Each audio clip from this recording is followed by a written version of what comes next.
Good morning बच्चों। आज हम लोग अपने पाठ्यपुस्तक परिसर अध्ययन भाग 2 के पाठ 16 दक्षिण अभियान पाठ को पढ़ेंगे। अभियान की योजना। राज्याभिषेक का समारोह संपन्न हुआ, परंतु यह खुशी अधिक दिनों तक नहीं रह सकी। राज्याभिषेक के कुछ दिनों के बाद ही 17 जून 1674 को मां साहेब का देहावसान हो गया। शिवाजी महाराज का सशक्त आधार चला गया। स्वराज्य में समस्त प्रजा का आधार शिवाजी महाराज थे, परंतु शिवाजी महाराज का आधार मां साहेब थी। वे उनके जीवन की सच्चे अर्थों में मार्गदर्शक और गुरु थीं। मां साहेब की मृत्यु से उन्हें अत्यंत दुख हुआ, परंतु अधिक दिनों तक शोक मनाना उनके लिए संभव नहीं था। उन्हें स्वराज्य को व्यवस्थित रूप से चलाना था। शिवाजी महाराज ने कर्नाटक प्रदेश पर आक्रमण करने का निश्चय किया। उन्हें आदिल शाह से अब कोई डर नहीं था, क्योंकि आदिल शाही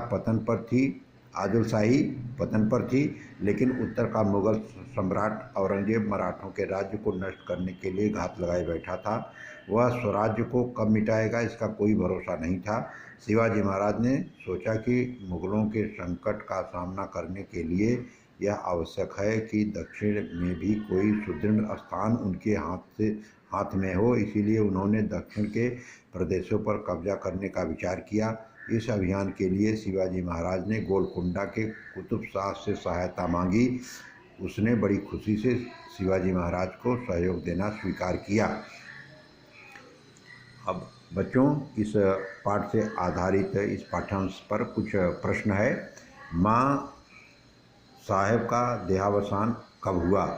तो इसका उत्तर है कि 17 जून 1674 को मां साहेब का देहावसान हो गया। प्रश्न नंबर 2 है, शिवाजी महाराज का आधार कौन था? इसका उत्तर है शिवाजी महाराज का आधार मां साहेब थी। अगला प्रश्न है, प्रश्न नंबर 3, शिवाजी महाराज का सच्चे अर्थों में मार्गदर्शक और गुरु कौन थी? तो उत्तर है शिवाजी महाराज के जीवन की सच्चे अर्थों में मार्गदर्शक और गुरु थी मां साहेब।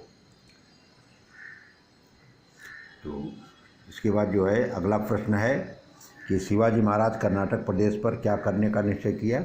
शिवाजी महाराज ने कर्नाटक प्रदेश पर आक्रमण करने का निश्चय किया। तो इस तरह से उत्तर लिख करके उसका फ़ोटो खींच करके हमारे नंबर पर भेजो। धन्यवाद।